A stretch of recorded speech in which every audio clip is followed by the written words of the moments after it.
I am very pleased today to talk about something I should not be talking about at all, and that is special needs plans. What do I call it? The dark side of the moon, I think. So special needs plans, to give you an idea, first of all, when was the first time you heard of special needs plan? Anybody in this room? A couple years ago. Anybody more than 10 years ago? 15 years ago, okay.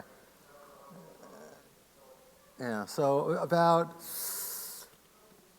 a lot of misconception that special needs plans are part of the ACA, Affordable Care Act, part of the Medicare Modernization Act 2003. And I remember giving a presentation to ACA, and it must have been 2010, and I was talking about ISNP. A gentleman comes up to me after, he goes, Mark, I got to tell you, I enjoyed it. He says, I just didn't realize how things are so different parts of the country. By me, we call them SNFs, not SNPs. All right?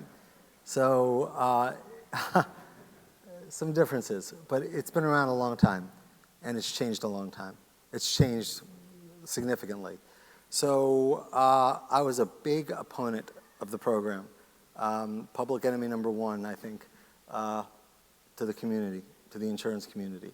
I've since changed my tune on that, not because I got involved in it. I got involved in it because things changed, the market changed. I talked about yesterday how we can't make certain comparisons between 2015, 2017, 2020, tantamount to a different industry altogether. And sort of that's what we're doing here with ISNP. And I'm hearing a lot about the program that is just simply, can I say bullshit? Can I say that? Okay, which is simply BS, okay? It's just not true.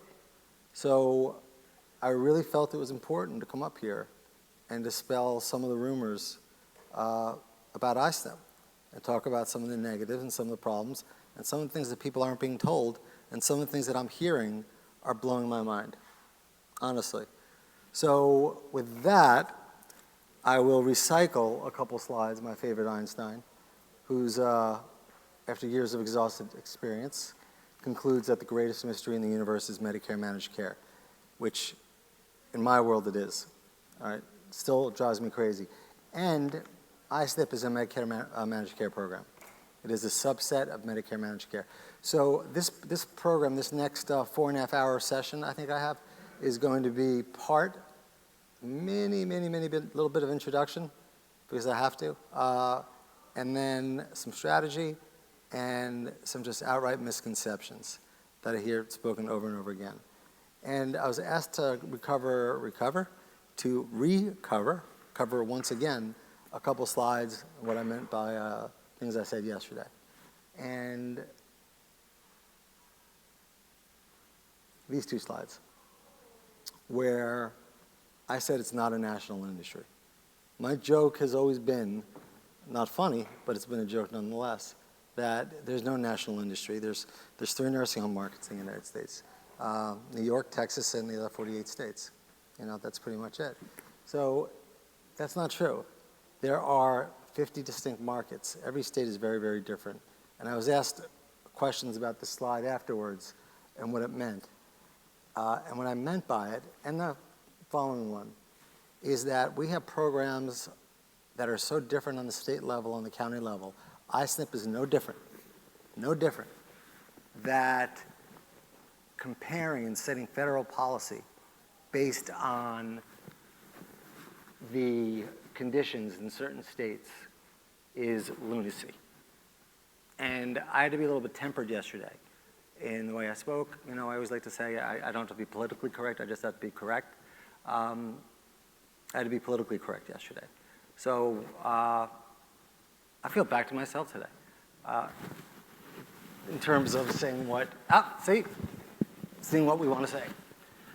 What I meant by 50 different states, by 50 different markets, is that it is like setting the budget, the snow plow budget. The federal government's setting it the same in Hawaii as they do in Massachusetts. All right? Wouldn't make any sense, would it? And that's what we're doing here, essentially.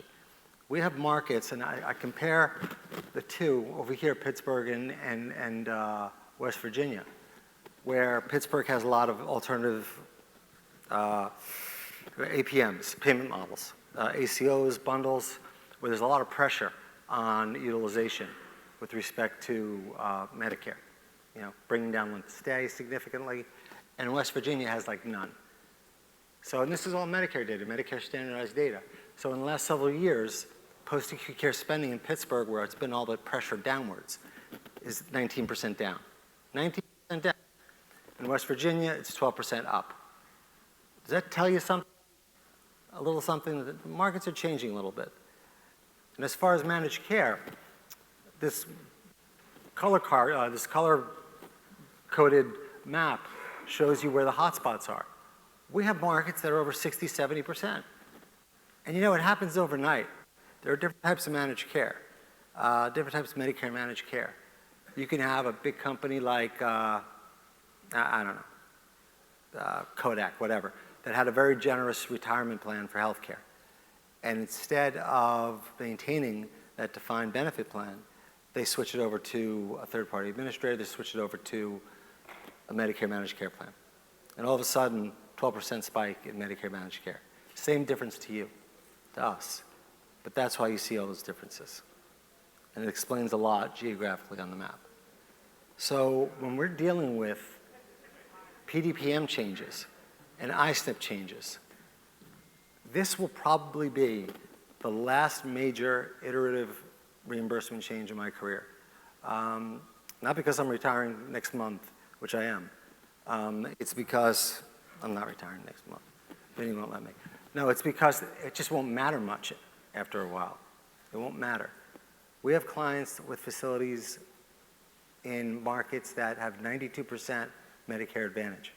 Do you think they give a crap about what it does to PDPM? It's a rounding error. We have clients literally in the next county where the dregs of society have not entered in yet and taken over the managed care plans, and they're not dealing with any of this. And they have 90% Medicare fee-for-service and 10% managed care. This is tantamount to completely different systems. And we have wasted so much freaking energy over the last year talking about 2 years, talking about something that cannot be talked about on a national level. It means something different to you, to you, to you, to you, to you, completely. And that's where ISNP comes in. And I started getting upset about it because I've been in ISNP. I'll give you a little family history here of ISNP. I think that's my next slide. Oh, and this one I was asked about also.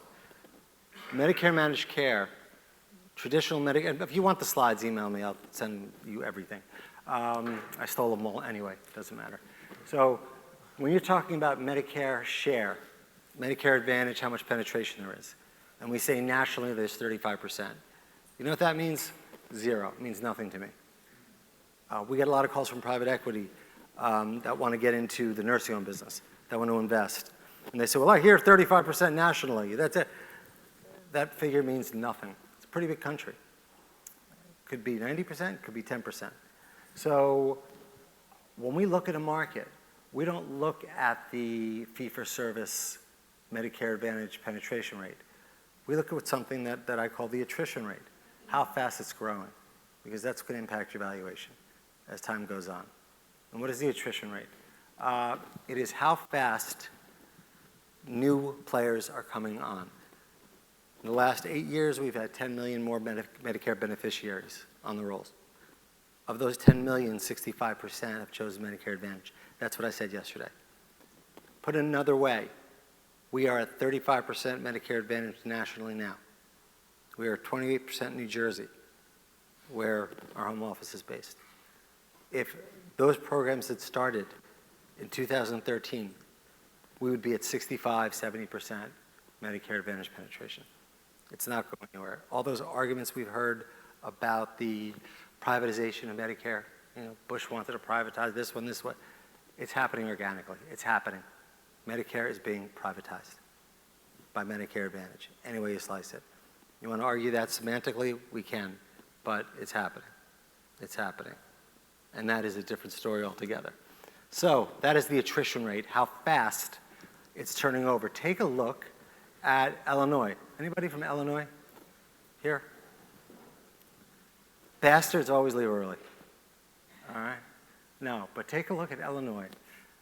That the attrition rate here means that for every 102 new Medicare Advantage beneficiaries we get, every 102, we lose 2 fee-for-service.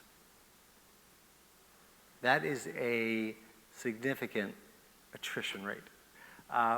Nationally, every 100 new Medicare beneficiaries that become eligible, those 10,000 baby boomers, 64% choose Medicare Advantage. That's what that means. And if you're looking at your market, you want to see where it's going, you're looking at any market for an investment. This is one of the first things we look at, the attrition rate. One of the first things we look at. And you know what? Maybe I'll tell you, we talk about it all the time. We like high Medicare managed care markets. You know, we like high because there's no place to go but down or up or whatever. It's actually negative to go into a state or go into an area where there's a low fee-for-service, or low managed care penetration. And boom, quick timeline here. I don't know why I put this in here at all, but 1999 is when Medicare Advantage started, called Medicare Plus Choice, Medicare Part C. Nobody gave a crap. Nobody gave a crap. It was 1999. It was part of the Balanced Budget Act, which gave us the same piece of legislation that gave us PPS to begin with. And then we had 2013. It wasn't working. It wasn't. Does anybody remember this? And I know I'm getting older because when I say, does anybody remember this? Nobody shakes their head. Yes. Okay. But what happened was the rates were set based on 95% of a community profile. So if I was doing some marketing for managed care, I would hold it on the 3rd floor of a diner for free lunch, but with no elevator. All right, so meaning if you couldn't make it up the steps yourself, I didn't want you. Okay, that's the way it worked, if that makes sense to you. All right, we wanted healthy. Managed care plans wanted healthy enrollees. That changed in 2003, and all of a sudden, managed care took off like a rocket. Took off like a rocket. Before 2003, we had a lot of counties in New York that didn't even have any managed care plans. Suffolk County, I think, was without a plan for a couple years. So until we threw a lot more money at it. And it gets to ISNP. New York City, we call the cradle of the ISNP movement. For years, there were twice as many ISNP beneficiaries than there were in the rest of the country combined. That's why I've been dealing with ISNP for 15 years. And that very successful gentleman that I met a number of years ago who thought a SNF was called the SNP in New York now has 1,400 covered lives in his ISNP. All right, interesting the way things develop. So 2003 we changed. 2013, all of a sudden, ISNP started becoming more conducive, more in line with healthcare reform, with the Affordable Care Act. We started getting in trouble. We wanted to treat in place. We wanted to avoid hospitalizations. And all of a sudden, overnight, ISNP started making a little sense because we had this culture. We started with this culture of not sending patients to the hospital if we didn't have to. So, but in the meantime, between 2003 and 2012, I mean, this was me in New York, all right? Public enemy number one. And I've confirmed this, that I think the most hated man in certain insurance companies in New York, because a client would call me up and say, so-and-so called me about ISNP, what do? I say, go tell them F yourself and hang up the phone. That simple. The deals stunk. The deals were absolutely horrible. And that's what needed to change before ISNP took off.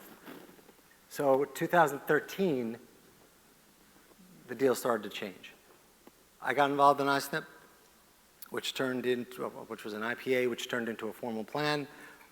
We have 5 active ISNP plans throughout the country. So full disclaimer, I am heavily vested in ISNP, and I'm going to talk a lot of crap about it today and the problems you're going to have if you get involved. How about that? All right? So, and by the way, ISNP was a temporary program. It was only made permanent last year. So for all the talk about ISNP, it could have just gone away. And you want to talk about how screwed up the healthcare system is in terms of lobbying and whatnot. Medicare had a program called ECCP. Anybody know what ECCP is? Extended Care for Community Providers, Optimistic, NIRA? No?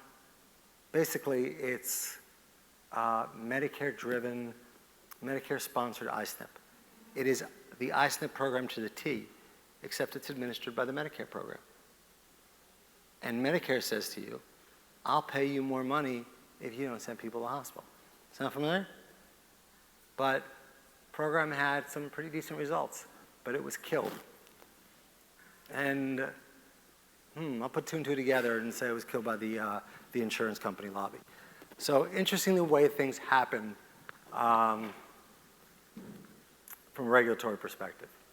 So 2018, once it becomes permanent, it becomes the industry's shiny new toy. Everybody needs an ISNP. All right. Anybody here under the impression that everybody needs an ISNP?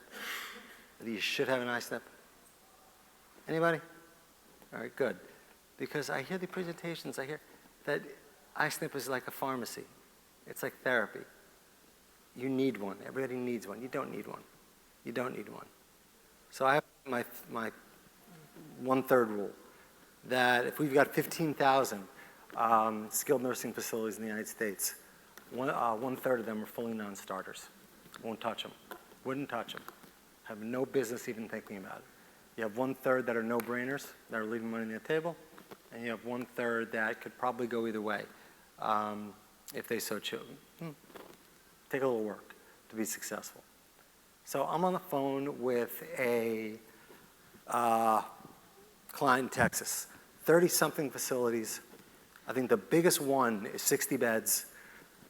Biggest one has 35 Medicaid patients, and so far away from each other that in terms of economies of scale and efficiency, as a practical matter, unless I had a cape and magic boots and whatever, you cannot achieve the economies of scale. Yet they're told that they should start an ISNP. And I said, well, I got to tell you, I don't know if that's a good idea, and I know a little bit about ISNP. And they said, yeah, what company? You know, and I tell them longevity health plans. They go, oh, you're number 3 on my list to call. And I said, don't bother, we don't want to talk. Like that. How that impression, how that person, how anybody could think that this one chain would risk the millions of dollars and the impossibility of management to start an ISNP on their own is impossible to me. And you say, why do I care? I'll be honest with you why I care. Very honest with you. I'm involved in ISNP. That ISNP in Texas is not my competition. It's not. I'm not going in Texas. I'm not going in whatever. Not my competition. What my concern is, you've got a lot of, again, the shiny new toy, a lot of experiments going on with other people's money, and somewhere, somehow, it's going to blow up. And when it blows up, it hurts the asset class, and my investment's worth less. How about that? All right? Because ISNP is considered a distinct product, and if you don't know what you're doing, and you get involved with the wrong partners, or you don't know the truth, the dark side of it, and the problems you're going to encounter, it's not going to work. You're going to lose money. That's it. You're going to lose a lot more than money. But that is why I wanted to do this program, in all honesty. That is why I wanted to do this program. So, but something's going on, because you might have seen the slide before. Something looks just like it. A lot more ISNPs lately. A lot more. Most of them are privately held. I call them provider-sponsored ISNPs. Our company helps set up provider-sponsored ISNPs. You get a bunch of providers together, like-minded providers, start a partnership, fine. That's what's driving it. So you get a lot of members in ISNP now. You get a lot of patients in ISNP. A lot. Why? Why? What is the advantage? Well, as I said, the one-third, one-third, one-third rule, I can tell you that if you're really not sending anybody to the hospital, you're probably leaving money on the table. If you are small, rural, sending a lot of patients to the hospital, recycling those patients as your Part A population, you don't belong even in this conversation. And in the one-third, in the middle, prepare for the future, prepare for the future. But conceptually, Medicare Advantage, managed care, ISNP, it is all conceptually identical to the other shared savings programs. Reduce spending, share in the savings, so forth. Clinical enhancements, financial rewards for quality and management. You can hear this in any ACO or bundled or any other shared savings program. There's nothing new about these concepts. And the single goal is that Medicare replacement revenue, that's MRR, that the facility, by receiving bonuses from Medicare, from the ISNP, makes more than they would have had they stayed fee-for-service. That's simple. That's the equation. Anybody have an ISNP here? Involved in an ISNP? After I just said all that, you might not want to raise your hand. No? Okay. Michael, thank you. All right. Anybody ever take a look at your monthly reports, which you don't get? You get quarterly reports that are so opaque Superman couldn't see through them. But you get your quarterly reports. Anybody ever reconcile the utilization to say, okay, this is how I did on Medicare replacement revenue on ISNP. Had I not been involved in ISNP this quarter or this month, this is how I would have done fee-for-service. Is that reconciliation ever done? The answer to the question on our side is pretty much no. We take a look and we'll ask our clients, again, everything else we're involved with is secondary. This is consulting, brutal honesty is all I care about. And it's not reconciled. So I say, how do you know how you're doing? And they say, we don't. All right, so that is not a way to run the business. But financially, we have CMS, Center for Medicare and Medicaid Services, paying an ISNP a premium per member per month, and then the ISNP works out some deal with the facility. But here's the question I get more and more, which I don't think people know the difference. Here's all the nonsense that's driving enrollment. A lot of you probably heard this before. A theoretical gateway to the post-acute care population health management universe, which maybe is 10, 15 years away for a few of us. But theoretical is nice. The big one is a new opportunity for equity in a high-value asset class, I suppose, because Care Advantage plans are valuable. But I want to find my slide here. I get the calls, and people say to me, what about ISNP? I go, what do you mean? Are you thinking about enrolling with an ISNP, or are you thinking about becoming an ISNP? And it's always, 90% of the time now, I'm thinking of starting an ISNP. And I say, you have X number of facilities, X these beds, goodbye. Okay. It's a non-starter. But I was told. Non-starter. And again, I have no financial interest in their success or whatever. It doesn't make sense. And invariably, they're being the ones that take most of the risk and put up most of the money. And I say, you're getting into an insurance program. I have this argument all the time with our CEO of the ISNP. Is the ISNP a nursing home program or an insurance program? What do you think? Insurance program, nursing home program? Really? I would say nursing home. I lost that argument. But the way I look at it, if you have an insurance expert and you have a nursing home expert right next to each other, I could explain ISNP to a nursing home expert in 10 minutes. The insurance expert, a month later, still won't get it. That's the difference. All right.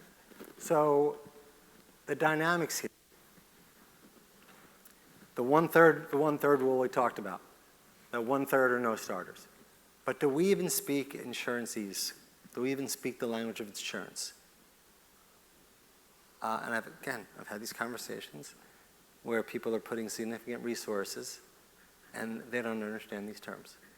They don't understand the insurance terms of admits per thousand and Medicare loss ratio, and the law of large numbers, never taken a statistics class in their lives, not actuaries. They have no idea what the clinical leadership or the family involvement is going to take it, because some of them turned out to have family members that say, no, my family, they're going to the hospital no matter what. All right, you got to hang me out in the hospital. So culturally, consideration. Didn't understand the difference between gross versus net reimbursement. Pretty simple concept, gross versus net reimbursement. So this is something that I wound up having to explain more and more as well. And then they say, well, they got this 3-day waiver. It's the greatest thing. I don't need to have my patient in the hospital for 3 days to get coverage. In my opinion, as far as ISNP goes, it's one of the worst things. And I'll tell you why. It has to do with compliance. So on the previous slide here, people ask me what makes a good opportunity and what makes a questionable opportunity. The math isn't that hard in terms of where you're positioned for ISNP. Where you're positioned for ISNP. If you're in a market that you got scale, where you've got access to care, where you've got high Medicaid rates. Why are high Medicaid rates are important? Why are high Medicaid rates important or an advantage under ISNP? Because we're going to have fewer Medicare Part A days. We're going to have more Medicaid days. So if our Medicaid rate is relatively higher, we're giving up less. RUGs 4 CMI. If you're in a state where your Medicaid program reimburses on a RUGs 4 system, case mix, ISNP is better for you. ISNP is better for you. Why? I'm not going to get into that, but it is. All right. The point is it's never gotten into. It's never gotten into. If you have a high acuity long-term care population in a case mix state, there's huge benefit. On the other side here is a completely different dynamic. Completely different dynamic. Rural, underserved, small long-term care census, high percentage of Part A patients coming back, long-term care patients being put on Part A. We've got RUGs 3 or a non-CMI state. That's bad. You have 2 states next to each other. Everything's identical. One's RUGs 4, one's RUGs 3 for Medicaid CMI. You are infinitely better in the RUGs 4 state. Infinitely. Because the way rehab is weighted. And high Part B therapy. Let's talk about Part B, because I'm going to talk about it a lot today. Part B therapy. Any contract therapy companies in the room? Good. I've been accused of being anti-contract therapy in my life. I kind of go with the flow. Sometimes I think over the years it's been necessary, sometimes not. I think contract therapy is a very, very important service right now. Probably more important than ever. Facilities need support. But we are just coming off a program change where we asked them to take a haircut on PDPM. And most of them gave it to us. Now, the money in Part B therapy, the money in therapy, skilled therapy, is in Part B. It always has been. Well, pretty much. Break even on Part A, and any third party will make the profit, make the money on Part B. You take that away from them, the model breaks down.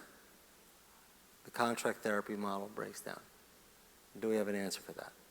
I have suggestions for that, but it's got to be in consideration. And I've had stories where facility goes ISNP, appropriate facility goes ISNP, didn't have a large Part A population, and all of a sudden had $400,000 worth of payables to their therapy company. Well, what is this about?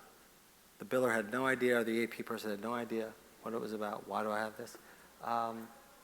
It's funny, I'm not getting my Part B money for this therapy. The reason is the lack of communication. ISNP is a full replacement product. It is Medicare Part A and Medicare Part B. So the facility was getting paid on a capitated rate, on a certain rate, and there's no more billing fee for service. And the therapy company said, well, the facility said, I can't pay you $100,000 a month on Part B. I'm only getting $100 for Part B. I could pay you $10,000. And they say, we can't service your account. We can't. And that led to an interesting conversation, and changes were made. But here we had a gentleman going into ISNP, not investing in ISNP, but going into ISNP, which was very good for him, that had really dramatic effects on his Medicaid rate and his sanity when it came to his therapy department. Choices that needed to be made. And there are major, major differences. The facilities on the left are far better positioned for a lot of nuanced, esoteric reasons to be successful in ISNP. I went through this. Different kinds of payment models. It's changed a lot over the years. We started again going back 2005. 2005. There was a lot of this utilization payment, and I'm generalizing here, I really am, because there are so many different ways that you can sort of arrange this. And ISNP started on the back of large not-for-profit New York facilities, downstate New York facilities, who got some of the worst deals I'd ever seen. I couldn't believe it. So we had ISNPs basically acting as fee-for-service utilization-driven payment systems, but making them jump through hoops for 2 or 3 covered days on Medicare. It didn't make any sense. Some bonuses, yeah, but it wasn't uncommon for us to go and do an analysis and say, you would have made $60,000, $70,000 more a quarter had you remained fee-for-service. All quality things, being equal. The math didn't add up. But worse, they didn't understand why the math didn't add up. So things changed after a bit. We're now more on a capitated rate, where the facility gets, and again, whether you're part of the ISNP or as an equity owner, or you're just simply contracted with an ISNP, a fixed per member per month, Part A and for Part B. And everything's got to come out of those dollars. But that's completely arbitrary, 400 and 100. I'm just giving you an example. May as well be, it may as well be, did I even have it up here? Yeah, it doesn't matter. If it's $500 a month, $400 Part A, $100 Part B, it may as well be $490 Part A and $10 Part B. At the end of the day, it's still $500. And the facility has got to pay for those services. So we had a facility a few months ago, and we take a look at their Part B utilization. And I'm going to talk in terms of PM per member per month. And they were getting in the neighborhood of $550 for Part A and Part B, which means every enrollee, not the whole population, not everybody in the facility, because you don't enroll them all. Maybe 60% of them you enroll, whatever. They were going to get $550. They were paying the therapy company. And this is not an indictment of the therapy company at all. Don't take me the wrong way, this is just economics. The model's broken. Entire model is broken. So $550 a month yet their therapy bill came out to $534 a month. Doesn't leave much room for error. Doesn't leave much room for error. And if that's the model we're going to employ, then it doesn't make much sense. It is about changes in behavior. The fee-for-service era. Part B, long-term care Part B, was like the last bastion of unbridled fee-for-service Medicare. It's coming to an end. And there are certain factions that are holding tight to it. And I promise you, if you hold tight to that fee-for-service mentality in long-term care, I won't see you here in 10 years. Not only because I won't be here, but because you won't be here either, I promise. It's changing. It's changing everywhere. And the thought that long-term care is exempt from a national movement of managed care is denial at best, and I don't know, some sort of pathology that I don't know the name of. All right, so we've got per member per month, capitation, the splits, and again, comparing, really simplifying it, do a good job, don't send patients to the hospital, treat in place, and there's a little extra for you. That's basically the concept. But why I think the Part B reason, the Part B story is interesting is because when it all started out, the first capitated rates were Part A. It was all Part A. There was no capitated Part B. They paid, the insurance companies paid. Long-term care. And then all of a sudden they realized that hospitals weren't the most expensive service anymore. For Part A, the most expensive service was Medicare Part B therapy, which is odd. Let's just leave it at that. So now, if we are getting $100 a month for Part B, and you've got 100 long-term care patients, you're looking at, Mike, $50,000 a month? $50,000 per 100? You're getting $100 per member per month for those 100 patients. So we are telling our contract therapy company, after we gave them a haircut on Part A, PDPM, that we're not paying you $50,000 anymore. You can have 10. I want a little something for the effort. You can have 9,500. The model's going to break down. It just doesn't work that way. There are solutions to this. This is not the end of contract therapy. I think it's probably the most important, more important now than it's ever been. But we've got to get away from this fee-for-service mentality. There's practitioner. I'm going to go pop through this. Some of the most enrollment. I have no idea what time I go to. 6 minutes left. Okay. I get all these questions. These are the most common questions I get. Who are the contracted entities? These are just structure. These are the questions I get after the contracts have been signed. And that's upsetting, right? Because these are kind of basic. Does ISNP exclude any services that may be billed to Medicare fee-for-service? No, that's kind of like not the idea. You know, the idea is that it's a full replacement product. You're paying for the Medicare services. The Medicaid primary only apply? The answer is no. Any long-term care patient. Doesn't matter what their primary is, as long as they have Medicare and they're not end-stage renal. It doesn't necessarily matter. But the next question, does it impact my CMI? Very, very big question. Does it impact my CMI? And I'd say overall, anecdotally, we see positive impacts on CMI with case mix. Because you're treating in place more in case mix states. Because you are treating in place more. And if you know the MDS well enough, you know that you don't get credit for certain things in the hospital, you get credit for things in the nursing home. And there's some mispriced services, and we get a bump in CMI. These things need to be considered. As does gross versus net. Let me see here. I'm skipping a lot of this.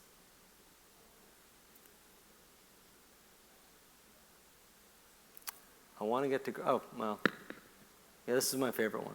This is from Knights. It's time for providers to consider special needs plans versus Homer system. Marge, I agree with you. In theory, communism works. That's pretty much the way I feel about it. Choosing a partner. Does your partner know what they're doing? Does your partner get it?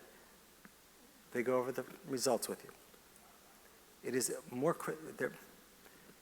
the most critical aspect of this entire program that I've never heard say once, that you should do it, definitely. Everybody should definitely do it. But with who? It's expensive, it's time consuming, there's an expertise there. And what worries me the most, where I'll spend some dollars on, and I give you the equations here. Again, I'll send you the emails here. Is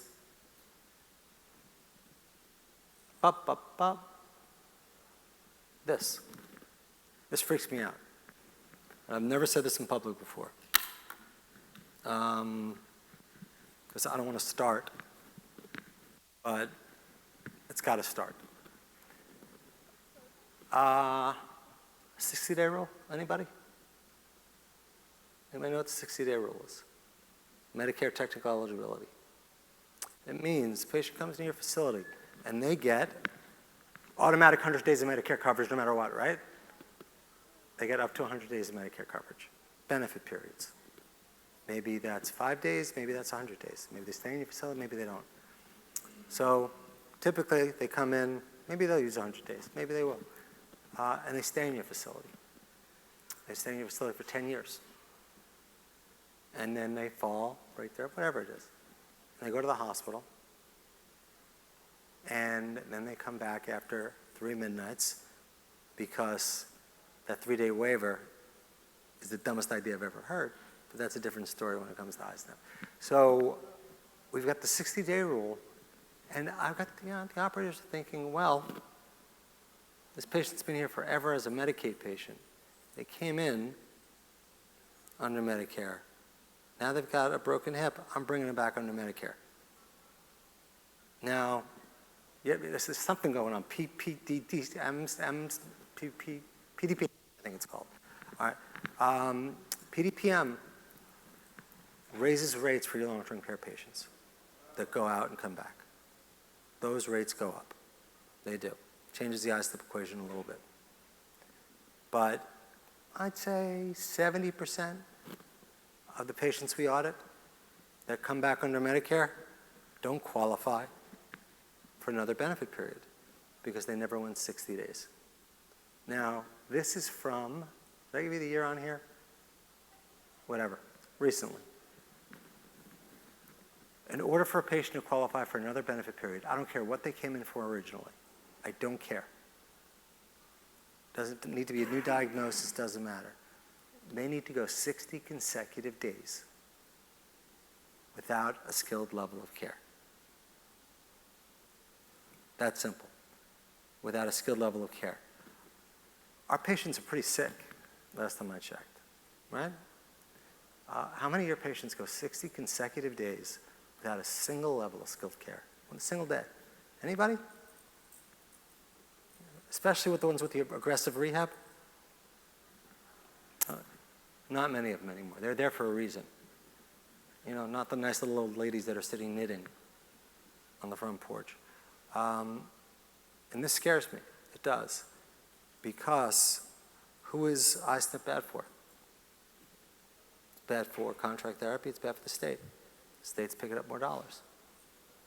So one of the most critical aspects of this is that we need to make sure that, that's why I say it's a nursing home program, not an insurance program. Sorry, Renee, but I still believe that. That if we've got patients that we're putting on Medicare,